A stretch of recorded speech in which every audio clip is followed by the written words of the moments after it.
చెప్పలే నువ్వు మీ ఆవిడ సపోర్టింగ్ నా సపోర్టింగ్. అసలు గొడవ ఏటైందో కనుక్కుంటుందాం. అసలు ఏటైందే?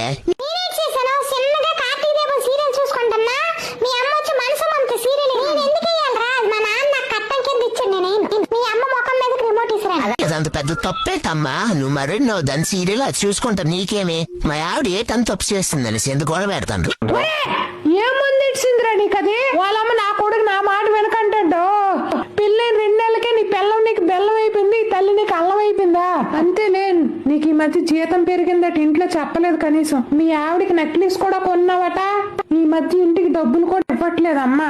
అమ్మా నోరు పోయిరా. ఈ కంత్రి మోకం దానికి తీసుకొచ్చావు లవ్ మ్యారేజ్ అని. పెద్ద గేదెలో 10 వరకు పడుకోండి. ఒక వంట రాదు, ఒక ముగ్గేయడం రాదు, ఒక దేవుడికి పూజ చేయడం రాదు. నాడు చీర కట్టదు, ఎప్పుడు నైట్ ఇంక ఇన్స్టాగ్రామ్ లో రీల్స్ అట. పెద్ద మేకపోతల తినడం పడుకోవడానికి. ఇప్పుడు విడాకులు ఇవ్వాలంటే ఎంత భరణం ఇవ్వాలి? ఆర్టికల్ అన్ని తిరిగేస్తే 1 కోటి నుంచి 2 కోట్లు ఇవ్వాలి రాజమాత. నా కోడలు బంగారం ముచ్చి తల్లి.